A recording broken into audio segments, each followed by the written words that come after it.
Successful entrepreneurs, you will find, want to lift other people up. It's the people that are down here that want you to stay down there with them. And that is not Entre at all. They want to lift everyone up.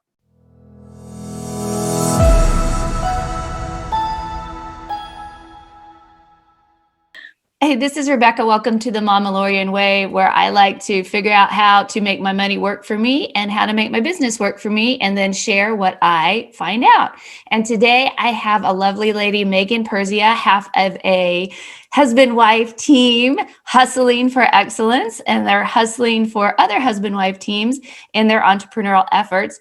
And before we do anything else, please like and subscribe and comment, share. It really helps the channel. So, hey, Megan, so thank you for coming on. Thank you so much. I am so excited for this. And hey, guys, do exactly what she said. The Mamalorian is awesome. So definitely make sure you're catching all of her videos because I love them. Oh, thank you. We're like mutual fan club. Yay. I know. Yay. Other mamas, 3 kids too, right? I do. Yes. Mm-hmm. Yep. We got 3 boys. Do you have boys too? We've got a girl and 2 boys.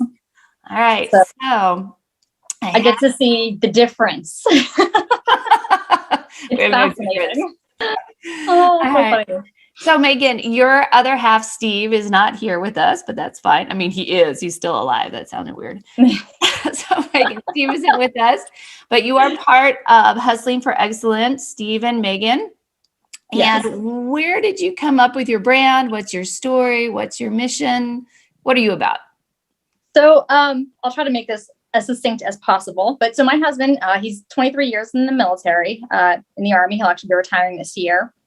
And excellence has always been something that we have aspired to.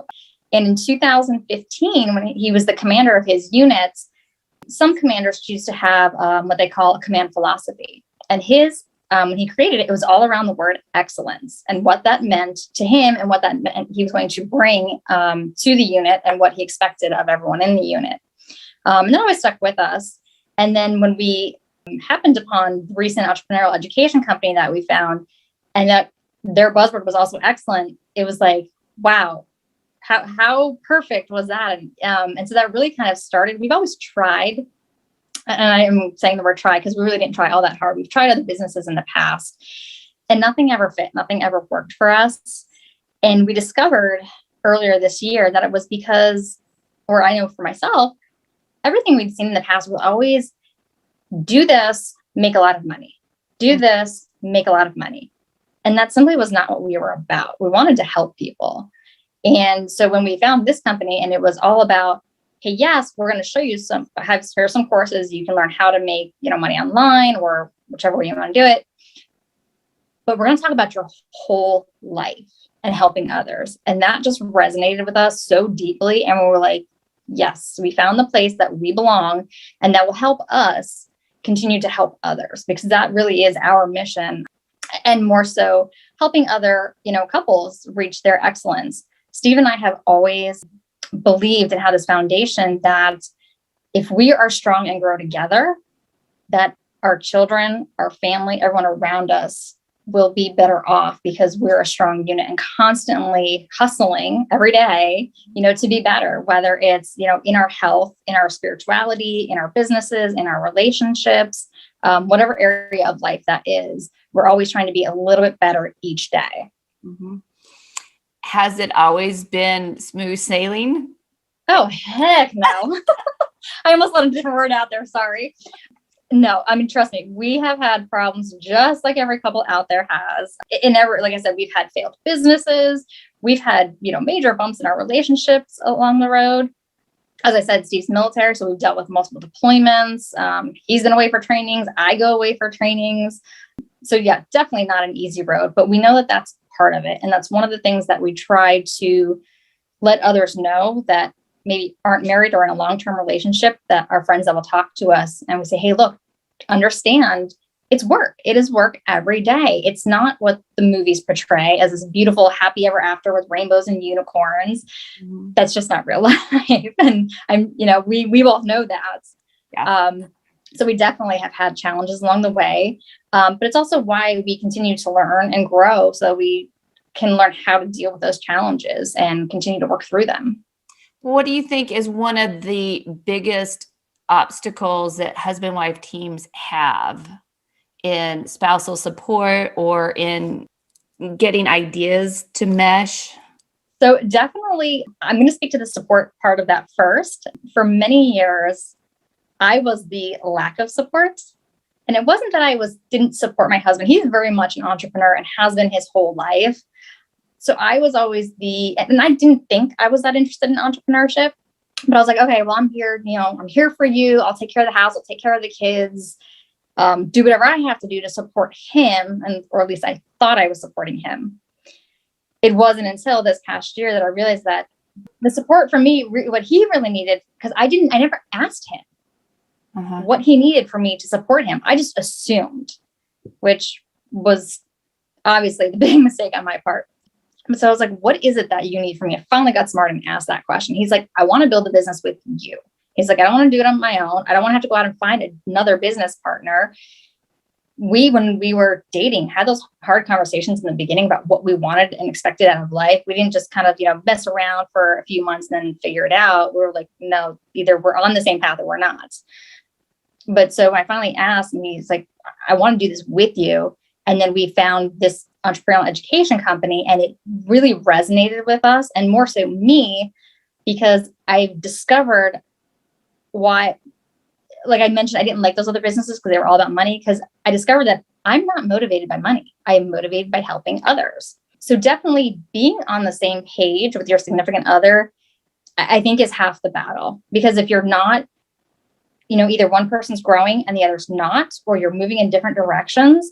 And I think that's why you see so many successful people who are divorced or don't get along with their kids, because they were maybe growing and moving in a certain direction while the other part of the relationship was moving in a different direction. And so that's really, like I mentioned, part of our mission is that we want to help people stay together, grow together, whether that's in business or just their relationships, whatever part of their lives that is, because we think that that's so important to be on the same path together. My husband and I have tried to do businesses together. I don't want to say I'm the weak link, but I'm the one that's supposed to be building the bridge so that he'll never say it so that he can retire. He's like, no, it's just so I can pick and choose. He's a cameraman. He works in TV. He's like, I just want to be able to pick and choose my projects. But I have, kind of like you, and I saw you guys, sidebar, I saw you guys with Genia V, and we're talking about like all the failures that you have to go through. And Absolutely. some failures look like a couple of businesses that were pretty much like, this is what you do. We're going to pay kind of a lot of money to these people. This is what you do. And then you're going to make a whole bunch of money. Right. And then I realized the day-to-day stuff wasn't what I wanted to do. And the money wasn't as enticing as I thought it would be, or maybe it was just harder to make. I don't know, to be honest. But more the day-to-day stuff wasn't resonating after about 6 months. It started, I don't know, even feeling kind of icky in some of them, And then we can talk about what we both found. We found Entre Institute. Yes. We found Jeff Lerner, and he has a platform which is professional, personal, and physical, and not just let's go and make a lot of money online, which is great for some people. It doesn't resonate for everybody. Exactly. And then you guys, can you talk about, I think you're in the coaching program and you're in the inner circle? We are. And that was part of, like I said, in the past, we had tried some things and we were never fully committed. So when my husband, actually, he was the one that found Entre first. I think he found a YouTube ad or something. Who knows? I don't even remember. Yeah. That's and he shared it with me. And honestly, at first, so he purchased it, not like the first 6 videos, not really knowing what it was, thinking that he was going to show the kids and maybe kids would get interested. And then he realized that this was way above their heads. And he's like, hey, would you just watch this video for me? And I said, okay. And in my head, I'm like, here we go again, another business that we're going to try and it's not going to work because we're really not going to put everything into it. In the first video I watched, I was like, we're buying these courses, whatever it is that they have. I said, I don't even truly know. I don't even totally understand. I was like, but I totally resonate with everything that they're saying. So we're all in. And And so we bought the courses, started going through the courses, started working with a coach, and they said, okay, well, what do you want to do? I said, we're doing coaching and we're doing the inner circle. We are fully committing to this. And my husband said, oh, okay, I guess we are. Like, I didn't even discuss with him. I said, this is what we're doing, which I think he loved, because I've never been that way before. But like I said, when we found this was what resonated. And I was like, okay, this is the place we belong. So that yes. was that in February? Did you say it was in February? Did I make that? Was late. Yes, that was late. Yep. That was late February when we started coaching and joined the Inner Circle. And it has been absolutely amazing. I can't even, the words really just aren't even there to describe the experiences that we've had and things that we've learned, and just the people that we've had the chance to, to get to know and become very close with. And just for everybody who's watching, we're in early July. So what is that? 4 months? Something like that. 4 months. 4 months. Yeah, 4 months. Yep. Anything that you could tell people who are on the fence about joining Entre? I would say take the leap, honestly. So many of the other opportunities you see out there, they're not concerned about your well-being. Jeff and everyone at Entre they're very authentic. They truly want you to succeed because they know that we all succeed. Successful entrepreneurs, you will find, want to lift other people up. It's the people that are down here that want you to stay down there with them. And that is not Entre at all. They want to lift everyone up. They have big visions about how they want to change the world, quite honestly. And they want other people who have these huge ideas, and they want to support you in your mission. It's not just about developing an online business. The online business is more or less just to create that income so that you can go out and you can live your mission and achieve your visions. Don't hesitate. Don't hesitate. Just go all in. And, we're all here to support you. Rebecca, myself, the community is amazing. I've never found a community like the one that Entre has. I mean, truly. People will ask questions, and you've got other, students answering because we care that much about each other and helping each other succeed. Yeah, very willing to share without the competition of there's not enough to go around. Very much of an abundance mentality. For sure. Wanted to segue a little bit. So both you and Steve are trained in Neuro-Linguistic Programming. Do you use that in your? Yes, we are. And for people who are not familiar with Neuro-Linguistic Programming, which is a big mouthful, so we call it NLP. Can you talk a little bit about that? So I have always loved the mind. I find the mind absolutely, truly amazing. And so when we found NLP, again, it was kind of I'm all in. And these two programs fit together so well for me. So I have started a coaching program because we've learned over the years, you can read all the books, you can go to all the seminars, but if you don't change your beliefs, sometimes the beliefs that we don't even know that we have that are holding us back, if you don't do that deep work and change those beliefs, you're probably not going to get to where you want to be.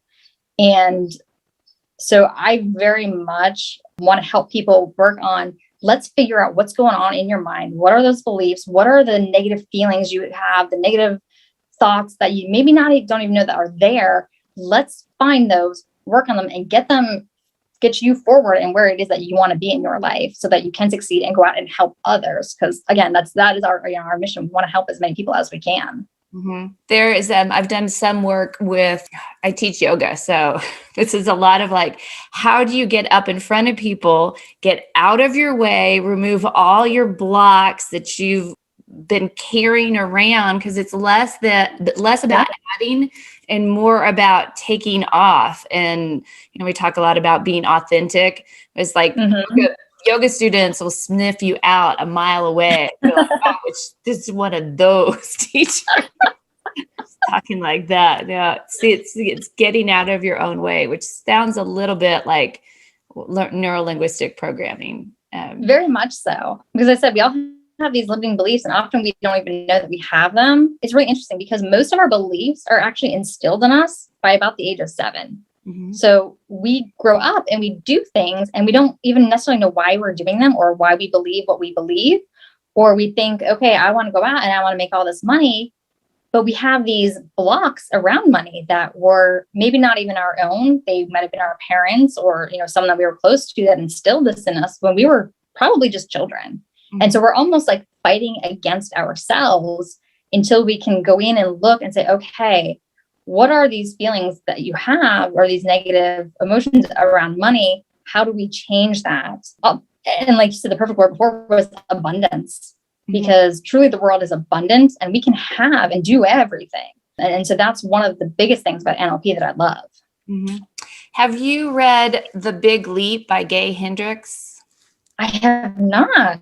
It is. Okay. I need to write that down. Yeah, it's great. It's about 11 years old, but he's a PhD, I'm going to assume in psychology, but he talks about that everyone has an upper limit problem, which is like a thermostat that's set for the amount of money, your amount of money you're worth in your mind. And that's the amount of money that you're going to make, no higher, no lower.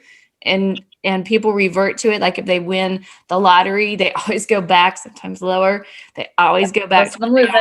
Or you get a promotion at work, and then it's these self-sabotaging behaviors that drive you back to your thermostat. So get a promotion at work, but all of a sudden you wreck your car. And people are like, well, that's just bad luck. It's like, maybe not so much. Maybe you put something out in the universe, and the universe is going to respond. So yeah, very much. I think T. Harv Eker talks about that as well in The Millionaire Mind, about having that thermostat, whether it's for money or, whatever. And that's kind of one of those money blocks that I've been working on with my NLP coach. And one of the great things that you can do with NLP is something called parts integration. Mm-hmm. So if I say, I want to make $100,000 this year alone in my coaching business, do I truly believe that? So at one point I was like, well, yeah, I mostly believe that. But then there's this little piece of me that's like, no, you can't really do that. Let's be realistic. Bring that number down. So there's a great technique called parts integration where you can take those two parts of you, and sometimes in as quick as 5 to 10 minutes, you can do this technique and integrate those two parts back into the whole. NLP is very much about being whole and being one with yourself and with the universe. So it's truly amazing how you can take things like that and really get rid of those things that aren't serving you. Yeah. I love that. I love the integration because it still resonates with me as yoga. It was your balancing, light and your dark, your feminine, your masculine, your strength and your supplements. And Gay Hendricks also talks about the zone of genius, and T. Harv Eker might talk about this too. It's like, don't be doing things that are not in your zone of genius. We hear it's like, oh, get better at the things you're bad at. It's like, not really. No. Not really. No, you're bad at them. Who cares? I can't. That's right. I don't have the folding gene. I'm not going to learn to be a Benetton employee. Well, and it's funny because my husband and Steve and I talk about that all the time. We're kind of grown up in that culture that, especially with kids and traditional education, they'll focus on the areas in school that you're not doing well in instead of focusing on where you do really well and giving you extra support in those areas. And so we grow up only focusing on the negative instead of our positives and trying to grow and nurture those areas of ourselves. I love that, especially being a parent. I was fine in school. I did well in school. It was easy. So, of course, I get the kid. The school's not his thing. But that's my middle child. Which is very hard for me as well because I was like you, just breeze through. And so, I got the challenge.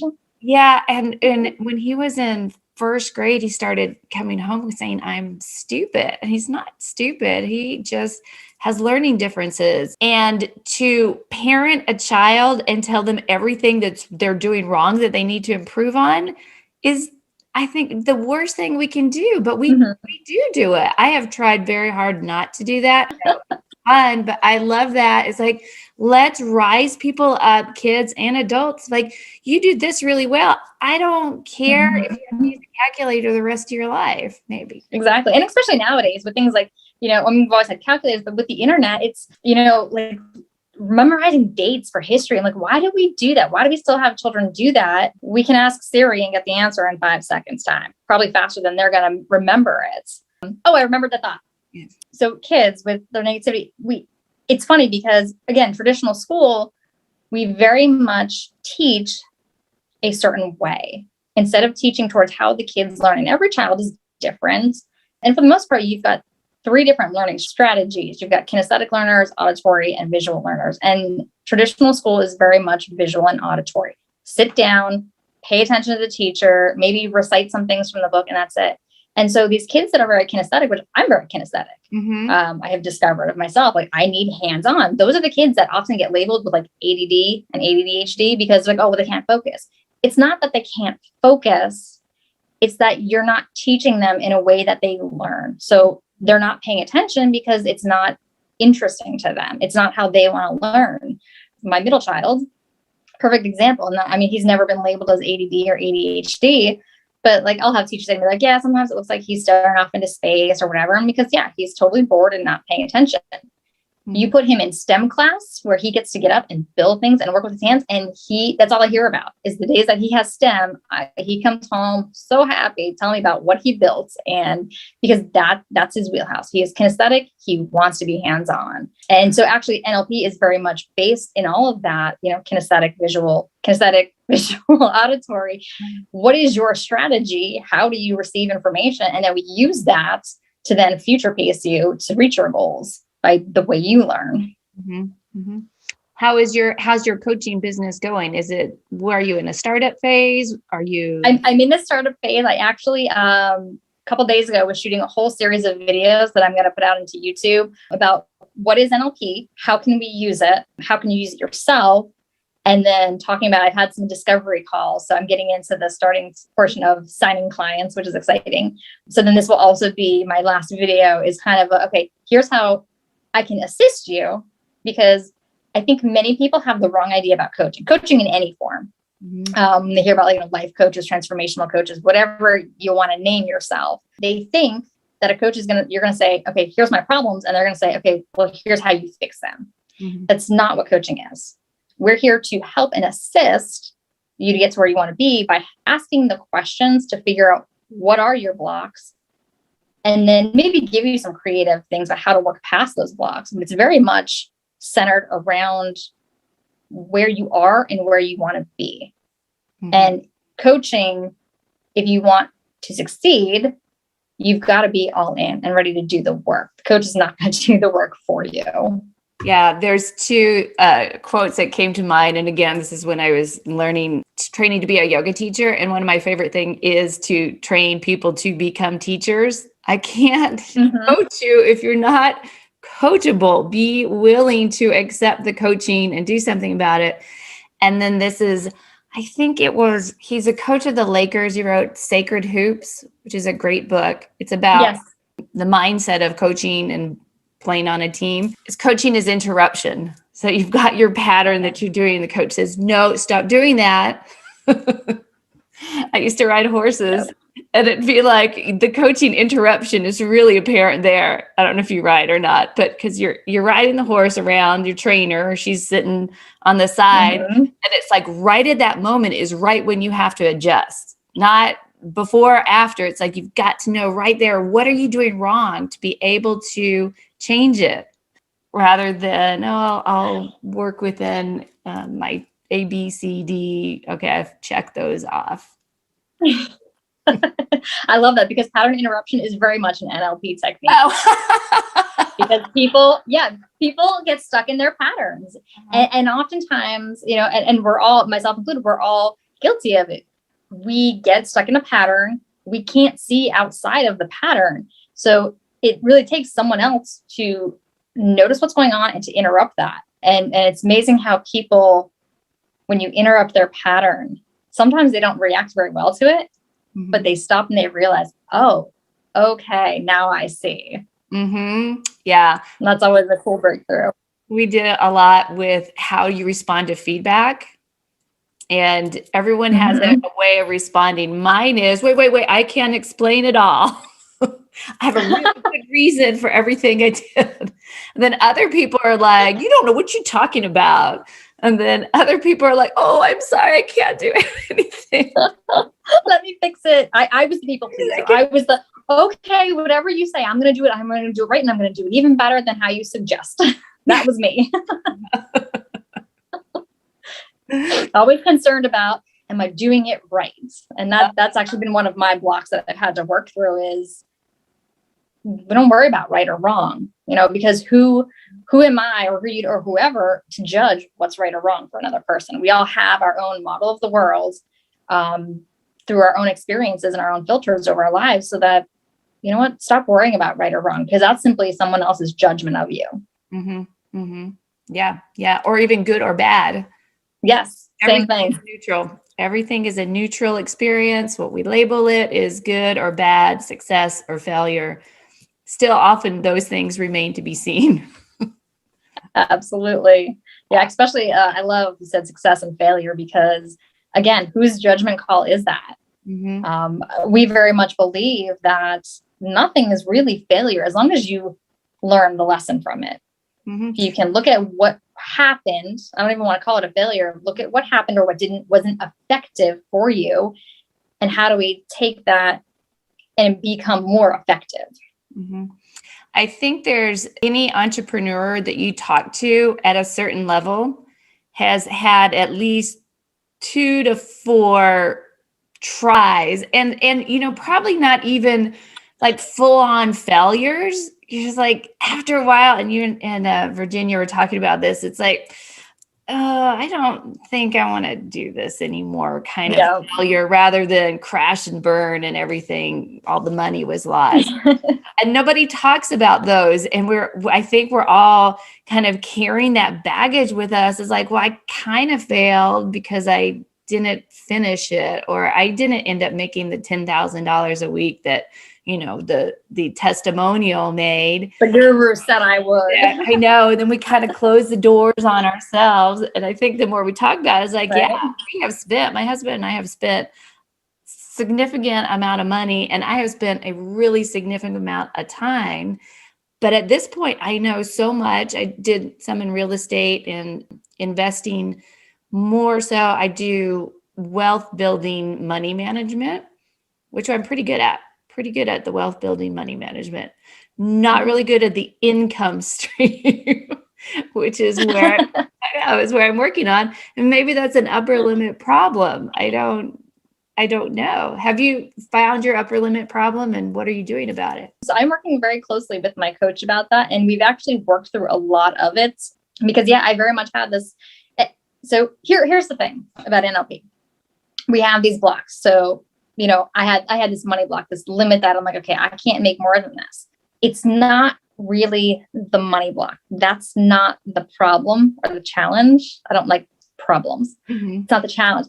When you start digging deep with NLP, and that's what it's about. It's about the deep dives. What, for me, it came down to was, I'm not good enough. Mm-hmm. I'm not worth that. How can I demand that? I'm not that good. Mm-hmm. And really, there's very few universal beliefs like that out there. We all have them to some degree. And it's just, in what form is it? Is it that I'm not good enough?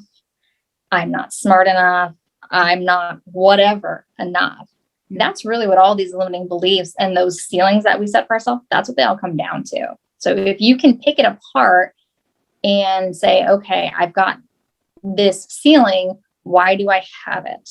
What's really going on below the surface? And then how do I work on that? And so that's what I'm doing with my coach currently, is working on that, the not good enough, the not being worthy. So we're not perfect. Coaches are not perfect either. No, we all have coaches. I know. Well, coaches have coaches, because it's an interruption, and it's somebody that has to be outside of the arena looking in. I'm sure we all have friends, best friends even, that if they only could see themselves the way we see them, they wouldn't do whatever they're doing. We are really good at seeing what somebody else's problem is. Not so good at seeing our own problems. Because wait, I can explain it all. Yeah, that's right. I'll never be good enough. I can fix it. You know what you're talking about. That is right. But yeah, so like, like you said, even the coaches, we all have coaches because the learning and the growing never stops. Again, going back to our brand, Hustling for Excellence, we continually grow and learn every day. Mm-hmm. And we, it's kind of like, we liken coaches to, look at sports. The coach has the information and can teach the skills, but they can't do it for you, for the kids who are playing whatever it is. It's the same thing in this arena. And when the kids get to a point where they grow beyond that coach, well, then they go up to the next level. They go to college, they go to pros, they go wherever they go. There's always a coach helping them get to that next level. Mm-hmm. And so in your life, it shouldn't be any different. Mm-hmm. Find that coach that has had that success or can help you reach the success that you want to reach and work with them. And when you've worked beyond them, you find the next higher, level, and then you just keep working. Mm-hmm. Yeah. And I love what you say is they can't do it for you. They can't do it for you. That's why we're out here making YouTube videos. Yes. In our attics. Doing it. In our living rooms. That's right. And that's why. Yeah. Yeah. And I love that because so my husband and I had never done a YouTube video in our lives until we started our business. Mm-hmm. And they're like, you got to get on YouTube. I'm like, okay. And so we started shooting videos, and I was never even like a selfie taker type of person. Like, no, I'll take pictures of everybody else. I'm in group photos, but I'm not going to take pictures of myself. Mm-hmm. And actually that was another block that I had to work around because I needed photos of myself for, our webpage. If I'm going to offer coaching services, I got to get comfortable with that. But so, it's very much growing and doing the things that, are uncomfortable, and eventually you get comfortable with them. And then, so you move on to the next thing that's uncomfortable. Mm-hmm. Exactly. Yeah. Because without change, without growth, there's only one other option. Yeah. No, we're not going to do that. No way. Well, Megan, thank you so much. It's been such a joy. I can't wait to meet you in person someday. I know. I've loved this. Thank you so much. And I will be back in your area in a couple of months. I will let you know, and maybe we can actually get together this time. I know last time I was a little too busy, because yes, I would love to actually meet you in person and hug you.